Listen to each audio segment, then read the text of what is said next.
Bonsoir, nous sommes Alexis et Félix Lebrun et nous allons faire une petite partie de ping-pong.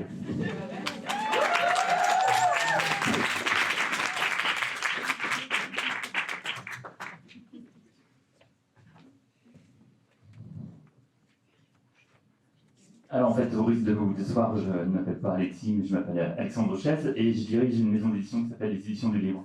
Voilà, en fait, depuis 2017, j'ai une petite pratique qu'on voit à peine sur l'écran, sur les réseaux sociaux, qui s'appelle Ping Pong, où en fait je poste à mes heures perdues, généralement en début d'année où mon activité éditoriale est assez calme, ou en fin d'année où j'en ai marre de faire des cartons, du coup je me délasse et je me prélasse en regardant les livres de ma bibliothèque.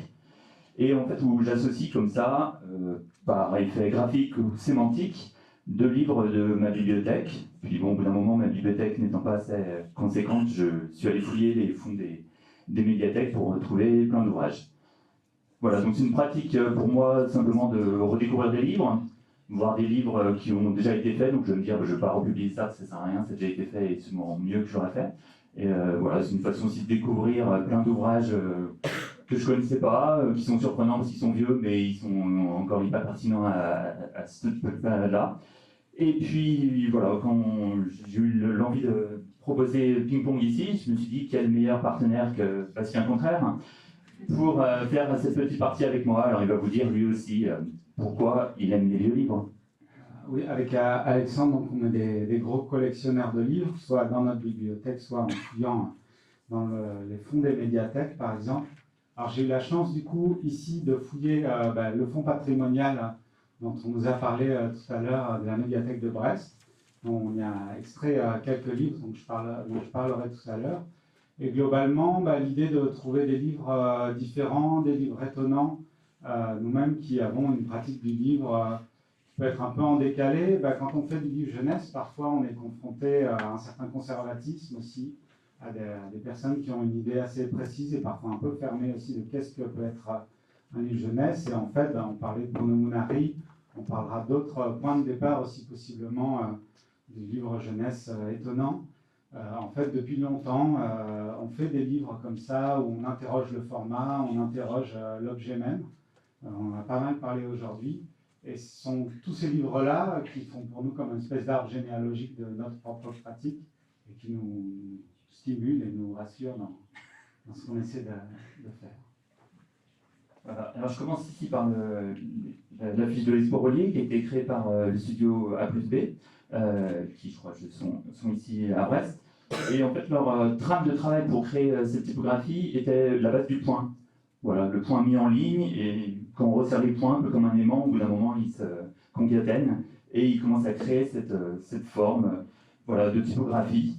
Et cette notion de trame, moi, elle m'a inspiré un livre qui, sans doute pour moi, est peut-être, allez, n'ayons pas peur des mots, un des plus beaux livres jeunesse qui existent, si ce n'est le plus beau, qui s'appelle Bonsoir Lune, dans son titre anglais Good Night Moon, de Margaret Wise Brown et des illustrations de Clement Hurd. Alors c'est un livre de 1947, qui date pas d'aujourd'hui, et qui raconte la charmante petite histoire d'un petit lapin qui s'endort. Donc c'est vraiment un livre pour s'endormir, qui se lit comme une comptine, comme un poème tout doux, comme du chamallow, et qui, pour l'avoir lu à ma fille des centaines de fois, est vraiment un bonheur sans nom. Alors, moi, graphiquement, ce que j'adore dans ce livre-là, c'est quelque chose d'assez technique, c'est en fait la manière dont la chambre, petit à petit, va s'obscurcir. Et en fait, l'illustrateur Clement Hurd utilise un principe très très simple, c'est l'application d'une trame, une trame classique d'imprimerie. Donc imaginez plusieurs points mis côte à côte, vous imaginez les rues de Manhattan alignées comme des petits carrés, et ça donne une trame d'imprimerie classique pour imprimer du noir. Et donc au fur et à mesure des pages, en fait, voilà, il applique cette trame sur les couleurs initiales du livre, et va petit à petit obscurcir les pages du livre. Voilà. Donc ce que je trouve magnifique, c'est vraiment que c'est un procédé d'une simplicité folle et en même temps d'une efficacité graphique redoutable. Donc petit à petit, les couleurs primaires du livre vont ressortir, voilà, comme ici. Alors bon, le rendu vidéo n'était pas formidable, mais en tout cas les couleurs primaires vont ressortir et la nuit, va être perçue à travers la fenêtre. Alors ce que j'aime bien dans cette édition aussi, contrairement à celle qu'on voit aujourd'hui, c'est que la plupart qu'on trouve dans le commerce sont imprimés avec une cinquième couleur, un Pantone orange, donc c'est celle qu'on trouve habituellement.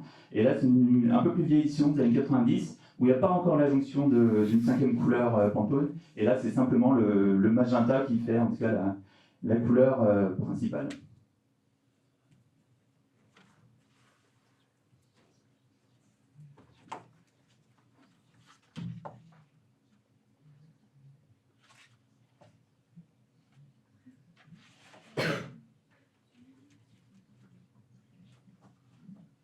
Alors, premier ping-pong, c'est effectivement avec un livre qu'on a publié aux éditions de livres avec Fanette Mélier en 2022 et qui, là aussi, présente une petite maison dans laquelle il y a une lumière nocturne en plein milieu de la nuit.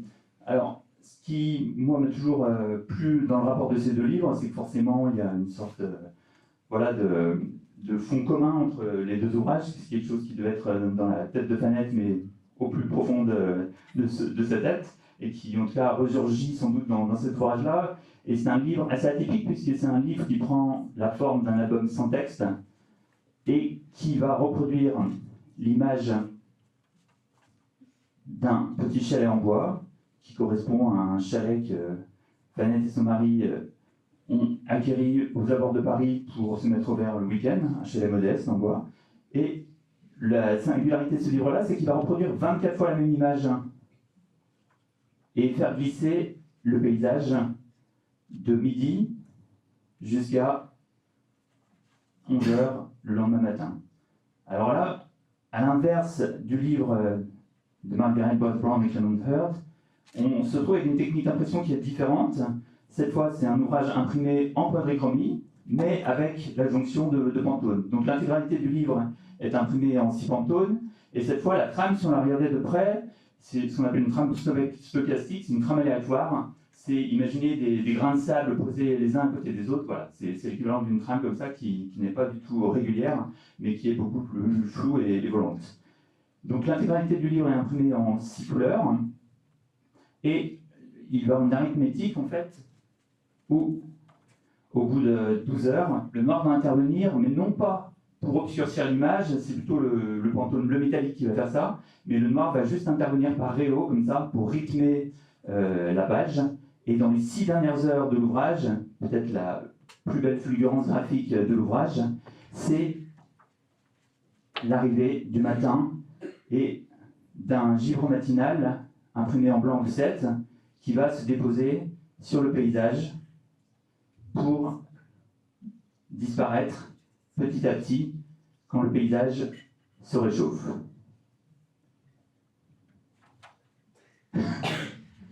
Voilà, et donc on arrive à 11h du matin et le paysage s'est réchauffé.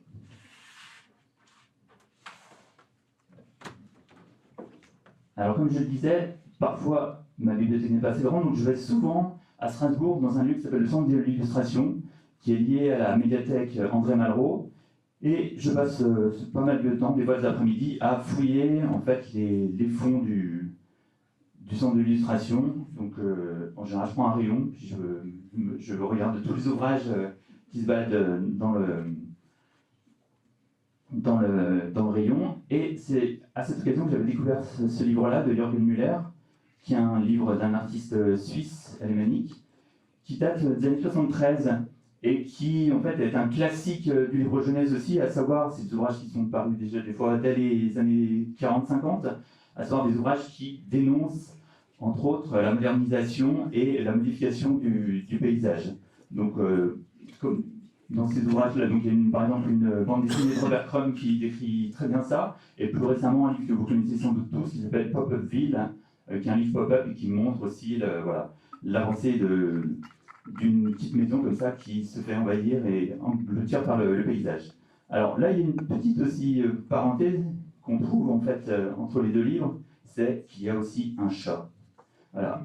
Donc on a vu un chat rester en place pendant 24 heures derrière sa fenêtre, et là on le retrouve des fois se promenant un petit peu dans le paysage. Et en 7 volets, sur une vingtaine d'années, Jürgen Müller va effectivement nous montrer l'avancée de ce paysage, Et petit à petit, qui va se métamorphoser, la maison tombe en ruine et disparaître petit à petit, jusqu'à très mal finir, puisqu'elle n'est plus là. Ne soyez pas triste.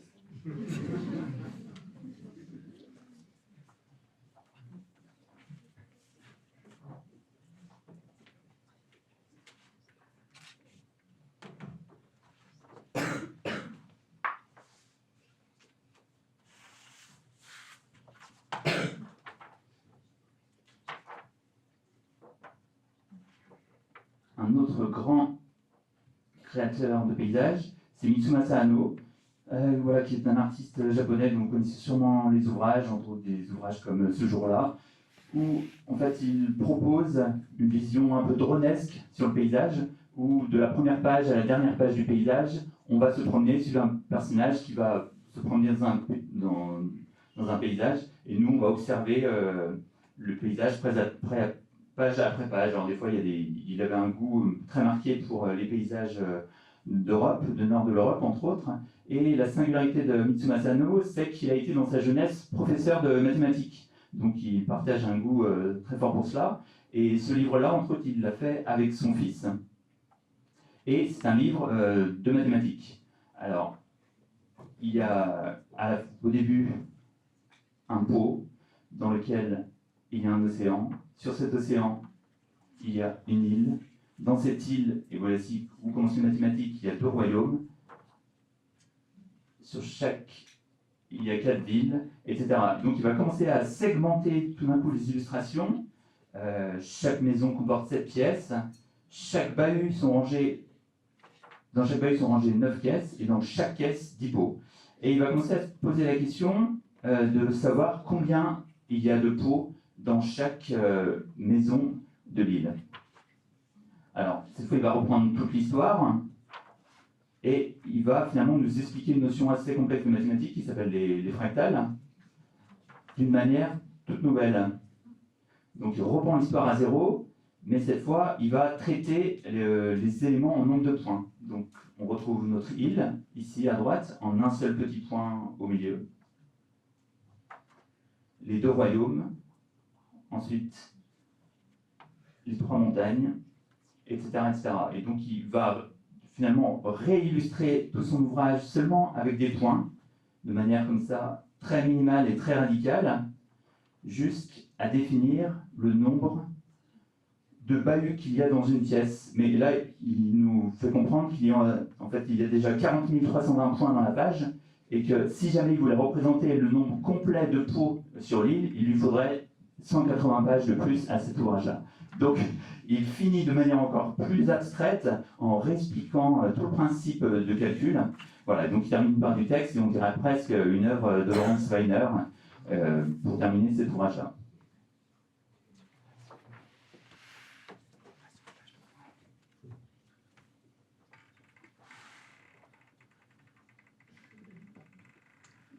Et donc, on va continuer autour de cette notion d'abstraction et de représentation avec des points, avec un autre de nos grands chouchous qui s'appelle Donald Cruz.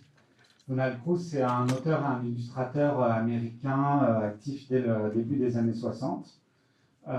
Et c'est notamment quelqu'un qui a commencé à faire, il a été formé au graphisme, notamment c'était un élève de Rudolf de Harrack, qui est un des grands designers de la même période que Paul Rand, par exemple, dans les années 50.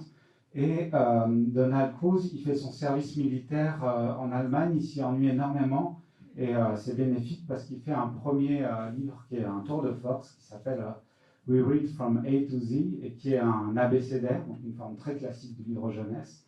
C'est-à-dire ce livre, on apprend A, B, C, avec à chaque fois un exemple, A comme arrosoir, B comme bouteille, etc.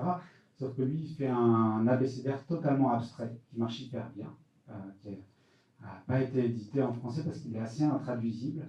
Par contre, il est absolument merveilleux. Et son deuxième livre, justement, ça s'appelle 10 Black Dots. Et donc, c'est un livre raconté tout simple, mais où justement, on va trouver à chaque fois, tiens, là, une belle image qui montre le passage du temps et qui fait un petit clin d'œil à Panorama également. Et donc, ce livre-là, c'est tout simplement un livre à compter où tu vas avoir un exemple pour chaque page de 2, de 3, sauf que à chaque fois, les éléments seront indiqués par des points noirs. Voilà, c'est un auteur épatant en général, Donald Cruz. Sa compagne aussi, Anne Jonas, est une autrice épatante. Et je vous invite fortement à regarder cet auteur qui est, à mon goût, un peu trop méconnu et qui a été pas mal diffusé pourtant par l'école des loisirs. Et cette page-là m'amène à, très immodestement, vous parler Au contraire, un livre que j'ai réalisé il y a quelque temps chez Albin Michel, et qui, voilà, il y avait un rappel formel un petit peu dans les 2 pages. Donc, Au contraire, en fait, à force de travailler avec comme outil principal le pochoir, et donc du coup la superposition des couleurs, j'avais eu envie que le lecteur soit lui-même immergé dans l'expérience que j'éprouve quand je fais mes dessins au pochoir. Et donc du coup, je m'étais proposé de faire des pages translucides qui viennent comme ça donner une signification ou une autre forme très classique du livre jeunesse, le livre de contraire, grand, petit. Alors on apprend plein de notions comme ça aux plus jeunes. Je vous montre quelques pages un petit peu comme ça au hasard. Et donc avec un jeu comme ça de superposition, on pouvait s'amuser à montrer qu'une forme aussi peut prendre un sens ou un autre selon son contexte. Et je vais revenir sur cette page-là parce qu'il y a quelque chose on parlait beaucoup de manipulation, de l'aspect du livre-objet. Et moi j'aime beaucoup les livres qui représentent à l'intérieur du livre les mains des enfants, souvent à la taille d'une main d'enfant. On en trouve très régulièrement. Et donc voilà, il y a plein de bons exemples, je ne vais pas tous vous les citer. On s'est donné comme le côté sportif de ping-pong, c'est pas tellement qu'on va parler, c'est pas tellement qu'on va courir partout, mais par contre on essaie de parler très vite pour vous parler d'un maximum de livres en un temps le plus réduit possible. Et donc du coup là par exemple, tu parlais de description du paysage, moi ça m'évoque immédiatement un de mes grands souvenirs de lecture d'enfant qui est La Maison des Barbapapa, peut-être vous avez lu, où ces gros hippies de Barbapapa décident de s'installer à la campagne parce qu'ils ne supportent plus la ville, mais où justement il y a des vieilles maisons qui sont détruites, on fait des immeubles, et donc les Barbapapa décident de faire une communauté autonome sur le Larzac. Ce qu'on connaît moins de Annette Tison et de Talus Taylor, qui sont les 2 auteurs des Barbapapa, c'est qu'ils ont fait pas mal de livres avec un principe de pages translucides qui sont tout à fait charmants, qui sont épuisés, qu'on trouve plus, mais qu'on trouve assez facilement parce qu'ils avaient été bien diffusés. Et ceux-là, justement, je les ai trouvés dans le fond de la médiathèque de Brest. Il y en a plusieurs. Il y en a un autre qui s'appelle Animal Cache-Cache, qui est très chouette aussi sur le camouflage des animaux. Et donc voilà, ce sont des livres qui sont très beaux et qui montrent par un jeu de superposition de couleurs comment celui-là est justement, il y a à la fois une histoire un peu horrifique, parce que ça s'appelle Magie noire en couleurs, et en même temps, c'est un côté assez psychédélique aussi dans toutes ces couleurs qui se recouvrent. C'est des livres très très chouettes. Est-ce que j'avais d'autres trucs à dire sur ce livre-là? Non, je pense que c'est à peu près tout. Ah oui, si. Donc, on va parler de 3 livres que j'ai extraits du fond de la médiathèque de Brest. Alors, vous ne me prenez pas, dans ce fond, il y a énormément de livres géniaux, d'auteurs très respectés. On trouve des Paul Cox, on trouve des Dick Bourina, on trouve des superbes Père Castor des années 30, etc. Moi, j'ai fait le choix de sortir de ce livre, de ce fond-là, des livres justement plus méconnus, en tout cas moins célébrés aujourd'hui, parce que justement, ils faisaient partie du commerce le plus large, pas du livre d'artiste fait à 1000 exemplaires, mais au contraire, à la fois un livre comme celui de Talus Taylor et d'Annette Tison, qui interrogent vraiment la matière du livre et qui sont en même temps des livres vraiment commerciaux. moi j'aime particulièrement quand dans les médiathèques, justement, je tombe sur ces livres-là, qui sont souvent à la fois des héritiers de Bruno Munari, mais dans une version un peu commerciale et cheap. Enfin, chacun ses kinks, moi c'est le mien. Et ça nous amène à ces pages justement à la fois très chamarrées, généreuses, en couleur, nous amène à un beau projet dont on a pris connaissance grâce aux contributions du public, puisque un appel vous avait été fait pour pourquoi pas porter à notre connaissance des objets de médiation, des objets réalisés dans le cadre d'expositions ou de projets de médiation.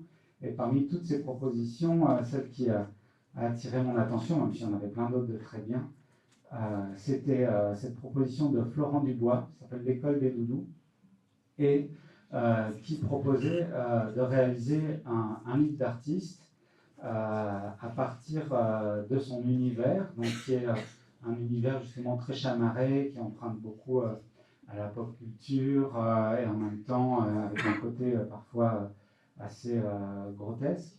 Et donc, si j'ai bien suivi, donc ce projet-là qui avait été porté par, au cours d'une exposition au FRAC Picardie, il y avait la possibilité pour des enfants de venir dans une pièce pleine de doudous assez étonnants, comme sans doute ceux qu'on voit ici en exemple, de réaliser des portraits de doudous et ainsi de compléter ce livre d'artiste qui par ailleurs s'apparente peut-être à un genre d'album Panini où on peut en tout cas créer des compositions avec tout un tas d'images que je trouve personnellement tout à fait charmantes. Et je passe la parole à mon comparse.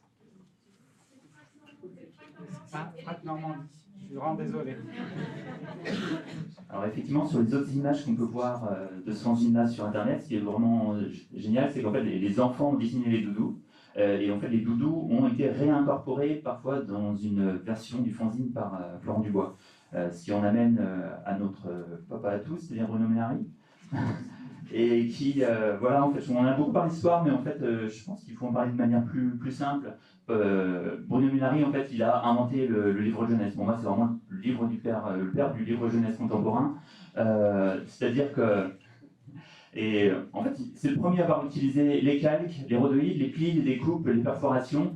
Donc, dès ses expérimentations papier dans les années 40, par exemple les livres illisibles, donc c'est-à-dire qu'il part du principe sur les livres illisibles que finalement un livre n'a pas besoin forcément de texte, il peut simplement être une succession de pages, et son livre illisible le plus didactique, on va dire, c'est un fil qui traverse les pages et qui arrive jusqu'à la fin. Donc en fait, lire un livre, c'est commencer par la première page, arriver jusqu'à la fin, et quelle aventure graphique on a pu vivre entre ces deux pages-là, quoi. Donc autant dire que voilà, sans Bruno Munari, les livres ne seraient pas de la même manière aujourd'hui. Et ici, un livre en tout cas qui s'appelle Look into My Eyes de Bruno Munari. Alors c'est un ouvrage en fait qui était un cadeau à la base, qui avait été tiré à 150 exemplaires. On n'en a pas trouvé dans quel cadre c'était, peut-être une fête de fin d'année. Et en tout cas, cet ouvrage a été republié par les éditions Coraini dans les années 90, donc beaucoup plus tard, parce qu'il date originellement de 1969. Alors c'est un livre et à la fois peut-être un jeu avec des cartes, et on retrouve la passion de Munari pour les visages, et aussi la manière de pouvoir agencer les pages entre elles avec simplement l'adjonction de quelques points qui vont permettre voilà, de créer des visages tout à fait étonnants. Alors, je dirais que ce n'est pas l'ouvrage le plus saisissant de Bruno Munari. Je vous inviterai plutôt effectivement à retourner vers La Nuit Noire ou Le Brouillard de Milan, qui sont des classiques incontournables. Mais en tout cas, une fois de plus, il fait preuve de liberté complète dans sa manière de proposer le jeu aux enfants. Et donc on va enchaîner avec une autre trouvaille du fond de la médiathèque de Brest, un livre dont le titre est extrêmement problématique, puisqu'il s'appelle « La rencontre. Pour devenir l'ami de quelqu'un, on peut d'abord le regarder avec des jumelles ». Ce qui est personnellement pas une méthode que je recommanderais, mais qui est quand même un livre extrêmement rigolo. puisque c'est un livre qui permet également de se servir de masque, peut-être pour observer quelqu'un de manière tout aussi problématique. Par ailleurs, c'est un livre qui a été écrit par Alain Monet et illustré par Jean-François Barbier. Alain Monet, du coup, c'est l'occasion de faire des découvertes. Alain Monet est quelqu'un qui s'est illustré d'abord dans le chant folk psychédélique.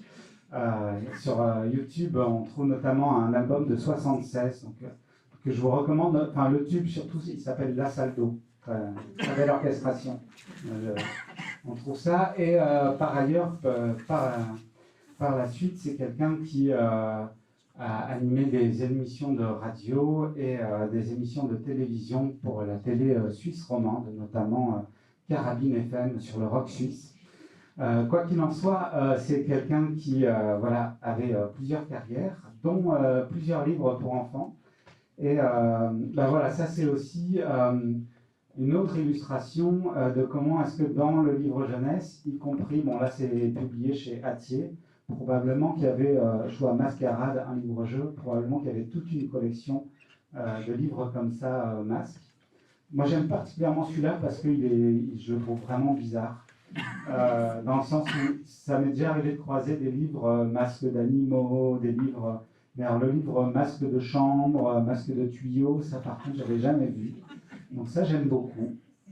Si c'est bizarre, j'aime beaucoup. Je vous rassure quand même, à la fin, il propose que la meilleure méthode c'est de peut-être parler aux gens. Voilà, en tout cas un livre absolument charmant et étonnant. Tiens, on revient sur cette page-là. Voilà.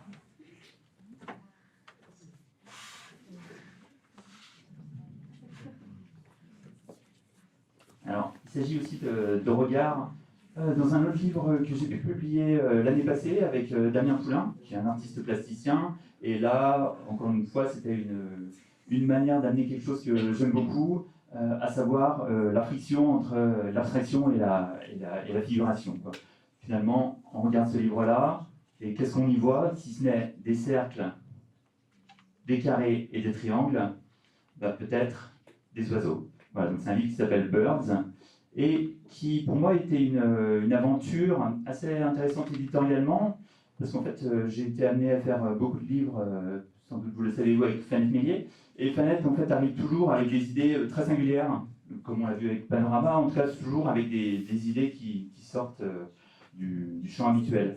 Et là je me retrouvais à vouloir collaborer avec un artiste qui a une pratique de plasticien, somme toute assez classique dans sa mise en forme, en tout cas, c'est-à-dire de manière sculpturale, peinture murale, ou des peintures, en tout cas, classiques sur toile. Et je me disais, va-t-il arriver à créer une forme spécifique de livre, en fait? Va-t-il inventer une forme? Et sachant que si la forme, il ne l'inventait pas, j'avais pas de livre. Donc en tant qu'éditeur, c'est un peu gênant. Et du coup, j'ai essayé une autre approche, et en fait, j'ai parcouru son Instagram, et j'ai, à un moment, pendant 6 mois à peu près, puis à un moment, il y a une idée qui m'est venue, je me suis dit, tiens, on pourrait revisiter éventuellement un classique du livre jeunesse, à savoir le livre pêle-mêle, quoi. Voilà. Et le livre pêle-mêle, c'est effectivement un classique en général où on a un personnage coupé en 3, on va lui changer sa robe, son pantalon, sa coiffure, et on va s'amuser. Et je me disais que c'était intéressant, tout d'un coup, de revisiter ça avec des formes extrêmement simples, extrêmement basiques. Et ce qui, moi, m'a rassuré, en tout cas m'a ouvert une nouvelle voie aussi, éditorialement parlant, c'est que ce livre-là a bien marché et bien plu. C'est-à-dire que je me suis rendu compte qu'en tout cas pour des libraires, des médiathécaires, retrouver un schéma classique finalement d'un livre à système comme ça, c'était aussi une manière de retrouver ses petits, de s'y reconnaître et de se dire tiens, je vais pouvoir accepter graphiquement quelque chose que je n'aurais peut-être pas accepté dans un cadre habituel. Donc voilà, ça m'a ouvert une porte et je me dis que peut-être si je travaille avec d'autres artistes, eh ben, ça va peut-être être une possibilité pour ouvrir d'autres champs éditoriaux.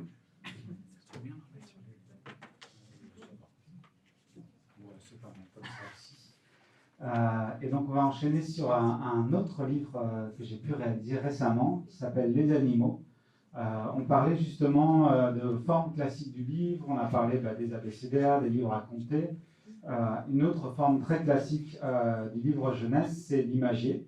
Donc ce livre où on fait défiler comme ça, par exemple, toute une série d'objets, toute une série d'animaux, où on va dessiner un pigeon, écrire en dessous le pigeon, une espèce d'exercice comme ça d'anti-tableau de Magritte. Et donc du coup, moi c'est ce qu'il y a d'intéressant, comme tu le disais Alexandre, avec ces formes-là, c'est qu'elles sont très installées, on en a lu plein nous-mêmes enfants, on en a lu avec nos enfants, on en a fait lire, et donc du coup, comme c'est des formes qui sont assez solides, on peut commencer à s'amuser avec elles parce que les choses sont déjà installées. Et donc dans cette imagerie-là, je m'étais proposé de représenter différents animaux uniquement avec la couleur, par exemple un magnifique corbeau ou un ours polaire. Et donc l'idée c'était de voir si justement quand on enlève un élément, puis un autre, puis un autre, puis un autre, est-ce que l'imagier fonctionne toujours? Et pour l'avoir expérimenté régulièrement maintenant avec des très jeunes lecteurs, ça marche, je vous le confirme. En tout cas, on voit des ibis, on voit des crocodiles dans ces taches de couleurs, ou peut-être justement on voit d'autres animaux. Et c'est aussi ça qui peut permettre, on parlait aussi de livres qui laissent une grande place à l'interprétation du lecteur. C'est le cas. Et on va continuer avec une autre de nos grandes chéries, qui est Yéla Marie. Donc Yéla Marie, c'est la génération d'après Bruno Monari. C'est une autre artiste du nord de l'Italie. C'est vraiment un lieu particulièrement foisonnant pour le livre jeunesse après-guerre. C'était la compagne du designer Enzo Mari. Ils ont fait des livres ensemble et elle en a fait surtout beaucoup elle-même toute seule, notamment en confrontant ses créations régulièrement à des groupes d'enfants dans les écoles d'Émilie-Romagne. Et elle n'hésitait pas justement à faire des livres, les reprendre si les enfants n'y répondaient pas correctement, selon ses souhaits. Et donc voilà, c'est vraiment dans ce travail d'interaction avec un jeune public qu'elle a pu développer tout un tas de livres qui sont des classiques, qui sont absolument épatants, qui mériteraient bien d'être mieux réimprimés et réédités que c'est le cas actuellement à l'école des loisirs. Et alors ce livre-là, il s'appelle Il Tondo. En français, il est édité aussi, il s'appelle Le Rond. Et c'est tout simplement un magnifique imagier de choses rondes. On commence par le soleil, la lune, une boule de canon. Et c'est assez beau aussi parce que dans ce livre-là, qui paraît comme ça, juste une énumération de choses rondes, finalement, il y a aussi une forme de narration qui se crée, parce qu'on commence par des astres, puis des objets extrêmement concrets, et progressivement, on va passer des choses qui appartiennent au quotidien d'un enfant, des années 70, comme des disques vinyles, et progressivement, on va arriver à des choses de plus en plus abstraites, puisque à la fin, on a des panneaux, des symboles, et on finit par la lettre O.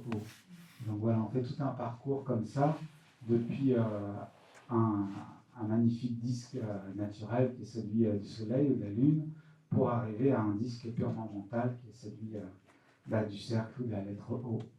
Et je vais passer à un autre. On s'est un peu battu avec Alexandre pour parler du prochain chouchou, qui est Sadamasa Motonaga. Alors ici un autre imagier, mais ici il s'agit d'un imagier de son, d'un artiste japonais qu'on a découvert un peu sur le tard, mais qui a créé en nous une émotion très forte. Et en fait c'est un artiste japonais qui est assez peu connu, en fait, qui s'appelle Sadamasa Motonaga, qui a fait l'essentiel de son travail artistique dans les années 60-70. Et en fait il était héritier du mouvement d'expressionnisme abstrait au Japon, un mouvement qui au Japon s'appelait Butai. Donc c'est une œuvre très facétieuse, très drôle. Et en fait, sur le tard de sa vie, dans les 20 dernières années, il a, entre autres avec un poète qui était un ami à lui, commencé à faire des livres pour enfants, voilà, de manière assez surprenante, et des livres qui sont devenus plus ou moins quand même des classiques au Japon. Alors ce sont des livres quand même assez singuliers, voire même bien barrés. Et entre autres ici, sans doute pour moi un de mes préférés. Alors il faut voir en plus, alors il y a un autre livre qui serait présenté de Sadamasa Motonaga, c'est un livre qui s'appelle Roll Roll Roll, Koro Koro Koro. Et en fait, c'est l'histoire un peu là comme chez Minari, c'est une petite boule qui commence à rouler à la première page, qui va vivre plein de péripéties au fur et à mesure des pages et arriver jusqu'à la dernière page. Donc là, on retrouve un peu le principe de Minari d'aller du début jusqu'à la fin. Et surtout, c'est aussi un livre qui a énormément inspiré Hervé Tullet, quoi. Voilà. Souvent, je cherchais un peu d'où venait son inspiration, mais en fait, voilà, j'ai compris dans ce cas-là. Et un jour, j'avais posté un ping-pong avec ça, et il m'avait répondu, il avait réagi. Effectivement, il avait découvert ce livre-là dans une brocante qui plus est, était dédicacée par Motonaga. Donc voilà. Donc allez découvrir Motonaga, c'est assez dur à trouver. Il y avait une version d'un livre qui s'appelle Bloop Bloop, qui avait été édité par Mijad il y a un bon paquet d'années. En tout cas, il n'y a rien d'autre qui a été publié depuis. Ça se trouve en version japonaise sur internet de manière assez facile. Et ce livre-là, c'est littéralement mon chouchou. Il s'appelle Gacha Gacha Tondon, et c'est en fait un imagier de son. Car vous savez que les onomatopées sont très présentes au Japon. Et ici, c'est une version qui m'a été offerte par un ami japonais, Taka, qui a eu la délicatesse toute japonaise de me coller des petits papiers avec la traduction de toutes les petits onomatopées. Ching tong kan. Voilà. Donc c'est aussi un livre que j'ai lu des milliers de fois à ma fille et qui est d'une beauté sans nom. Voilà. Donc je rêvais moi de le rééditer. Et puis finalement, je me suis dit que je voulais pas rentrer dans un domaine patrimonial, donc c'est pas moi qui le ferai, mais peut-être quelqu'un d'autre un jour. Et ce livre-là, il fait aussi, quand tu voulais dire quelque chose.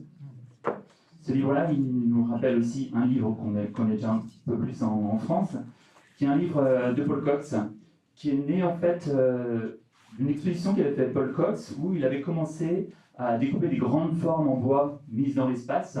Et dans son esprit, c'est une façon de synthétiser des formes d'animaux. Voilà, donc on voit quelques photos sur Internet où il présente ces grandes formes dans l'espace, c'est vraiment très très beau. Mais lui, sur le moment, en fait, s'était retrouvé un peu coincé avec ces formes, il ne savait pas trop quoi en faire, il ne savait pas trop ce qu'elles voulaient dire non plus. Et il remonte un peu dans son passé où en fait Paul Cox en fait, a fait beaucoup de traductions aussi au début pour vivre, hein, entre autres. Il raconte qu'il était, il faisait de la traduction avec ses amis où il devait réduire des albums de la collection Harlequin d'un tiers, donc gagner sa vie avec ça. Il fait un peu n'importe quoi et ça avait l'air bien amusé.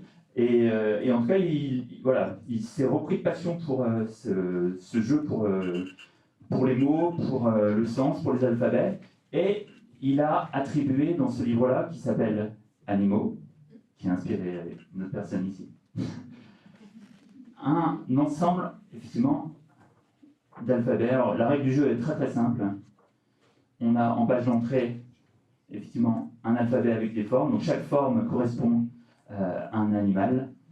Et donc, si l'on cherche bien, chaque double page correspond en fait à la représentation d'un animal. Voilà, donc c'est vraiment une idée extrêmement simple, extrêmement belle. Là, j'aurais tendance à dire que c'est le lion. Peut-être que c'est vrai, peut-être que c'est pas vrai.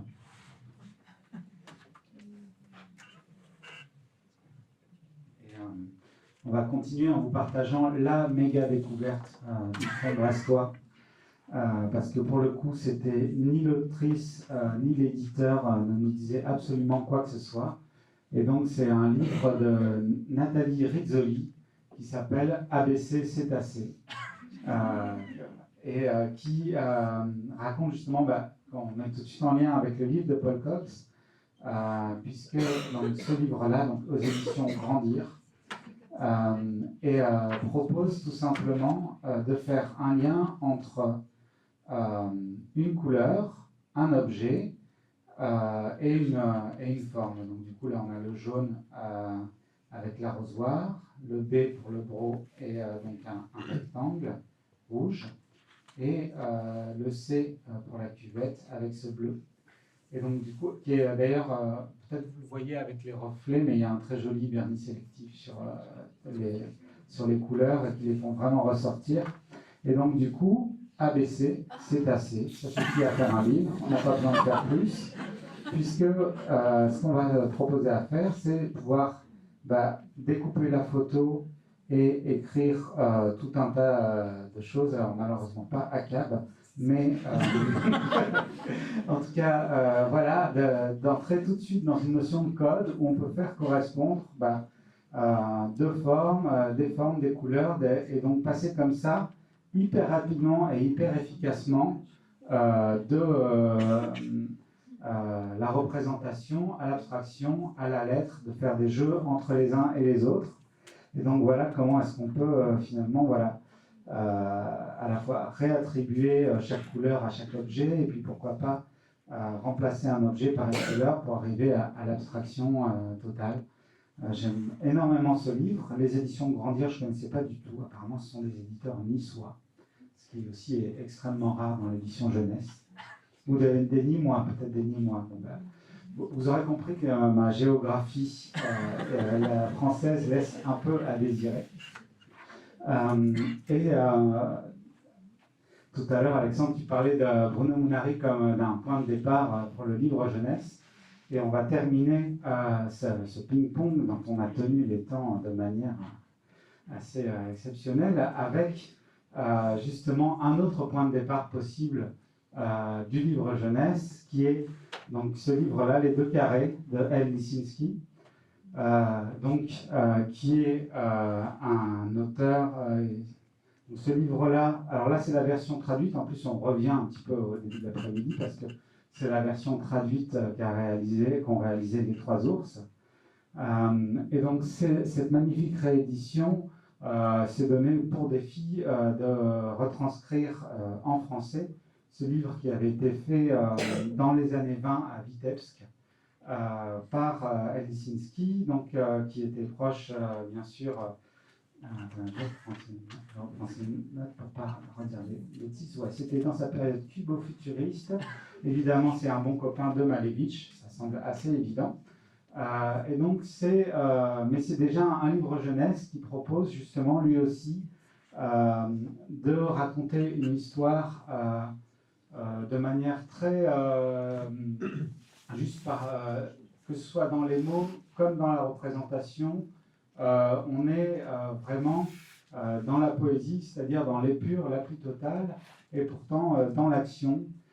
Il se passe plein de choses dans ce livre, mais aussi le lecteur peut justement compléter, puisqu'on n'a pas des phrases complètes, on a des choses plutôt abstraites qui se passent sur la page, et pourtant cette proposition-là, adressée à des enfants, nous propose de vivre des émotions, et si vous faites...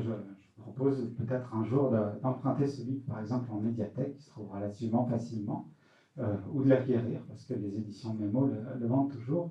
Et justement, de le lire avec un enfant nous donne justement toute la richesse d'interprétation possible créée par justement ces mots qui sont très... On voit d'ailleurs aussi l'influence de la poésie sonore dans la manière d'écrire. Et évidemment les influences graphiques des années 20 en Russie. Donc voilà un petit peu, je crois qu'on a fait le tour. On vous remercie pour votre attention. Vous été très heureux, c'est la première fois qu'on fait cet exercice. J'espère que vous avez intéressé.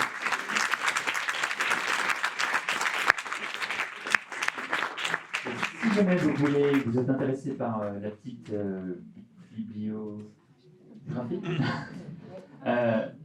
des ouvrages, voilà. Notre coach Thibaut la distribuera au sortir de la pièce. Et on remercie Fanel qui nous a affublés de si beaux t-shirts.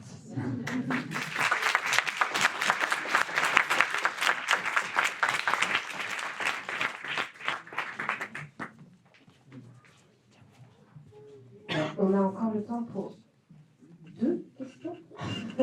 Non, parce qu'on doit libérer la salle aussi, c'est pour ça. Mais voilà, s'il y a des questions, ah oui, là, une question. S'il y en a une autre qui y arrive. Ok, donc ça peut être évidemment pour du coup le duo ping-pong ou la table ronde juste avant. Merci beaucoup pour cet exposé qui donne envie de faire des nouvelles collections encore. Moi, ça me fait penser à une polémique qu'il y a eu quelques années au sujet d'un bouquin pour enfants qui s'appelle Petit jaune et Petit bleu. Je ne sais pas si vous connaissez la suite de l'histoire, parce que moi, j'ai pas su ce qui s'est passé. S'il y a eu, je ne sais pas si tout le monde se souvient de cette histoire. Petit jaune, Petit bleu, c'est l'histoire de ronds de couleurs. Donc, c'est pour ça que je rebondis, parce que ça ressemble énormément à votre présentation sur certains bouquins. Et donc ça reste des formes abstraites, mais dans la tête de certaines personnes. Donc le bouquin, en fait, à l'origine, c'est expliquer la complémentarité des couleurs, si je m'en souviens bien, parce que j'ai donné pour mes enfants aussi. Et quand on mélange les couleurs, on superpose les cercles de couleurs, si bien que pour certains esprits malins, ça crée, entre guillemets, des sexualités. Donc il a été, entre guillemets, il y a eu une polémique là-dessus, il y a eu tout un... Et donc je ne sais pas si quelqu'un sait ce qui s'est passé par la suite pour l'auteur, si on a eu le droit de reproduire ce bouquin fantastique. Alors, c'est un grand classique de la littérature jeunesse qui a été écrit par Leo Lionni dans les années 60 aussi, si je me souviens bien. Moi, c'est un livre que j'utilise très souvent quand je fais des conférences. Enfin, récemment, j'ai fait une conférence sur les livres avec des ronds, avec que des ronds à l'intérieur. Et évidemment, j'en parle parce que c'est un livre que moi, je croise tout le temps dans les maternelles, qui est très utilisé depuis longtemps et qui, justement, moi, me permet de dire vous voyez ce livre-là que vous connaissez parce que vous le voyez très régulièrement, qui a un grand succès d'édition. En fait, si on le regarde objectivement, il est d'une immense radicalité. Mais comme il est ancien, comme c'est un grand succès, on l'a oublié. On a oublié à quel point, en fait, il est étonnant. Par contre, à mon avis, pour tous les livres qu'on a montrés là, et puis quand on fait des livres comme ça qui laissent une grande place pour que le lecteur puisse interpréter les choses, il est toujours possible pour quelqu'un d'y mettre son propre univers, sa propre imagination. Et donc, évidemment, c'est toujours un peu gênant quand des personnes nous expliquent leur projection comme une lecture objective. J'ai eu le cas récemment là, avec un livre que j'ai fait. Et donc, du coup, c'est toujours ce qui est un peu difficile, peut-être, avec des livres comme ça, sans texte, qui laissent une grande part au lecteur. Le lecteur, il a tout un monde qui lui appartient, et peut-être un inconscient, qui n'est pas toujours conscient. Ouais, donc, ce livre-là, effectivement, Petit bleu, petit jaune de Leo Lionni, est assez remarquable parce qu'il a une façon de faire passer l'abstraction à n'importe qui. Il serait retors, en fait, de manière directe. Voilà. Enfin, effectivement, il suffit de lire 3 pages, on est embarqué dans l'histoire qui est d'une efficacité folle, effectivement, qui est la rencontre de petits bleus et petits jaunes qui vont s'amuser et à un moment se mélanger, se transformer en petits verts. Plus personne ne les reconnaît, même pas leurs parents, comment ça va se terminer. Et voilà, et donc c'est vraiment, ce livre-là, il est d'une efficacité redoutable, surtout entre autres pour faire passer l'abstraction à n'importe qui pour moi, l'abstraction est quand même finalement, en termes de représentation graphique, peut-être la dernière, le dernier gros chamboulement de représentation. C'est-à-dire qu'on a eu 2000 ans de représentation figurative, tout d'un coup, l'abstraction arrive et les gens n'y comprennent rien, et 100 ans après, les gens ne comprennent toujours rien. C'est ça que je trouve assez fabuleux. Donc même moi, quand encore aujourd'hui avec les éditions du livre, je me retrouve sur les stands, les gens trouvent ça joli parce que c'est coloré, mais des fois, ils ne comprennent que dalle. Donc je trouve ça passionnant que 100 ans après, l'abstraction soit encore un problème pour les gens, et comme quoi il y a encore de la pédagogie à faire. Et Leo Lionni a bien travaillé à ça. Merci. Une dernière question. En tout cas, on pourra poursuivre les échanges. En tout cas, pour le deuxième temps, merci encore. Du coup, au nom du CNAP, du Centre d'Art Passerelle, et on tient de quoi féliciter tous les intervenants et intervenantes qui ont vraiment été plus que généreux avec nous tous aujourd'hui. Donc, je pense qu'on peut encore vous applaudir. Vraiment, merci.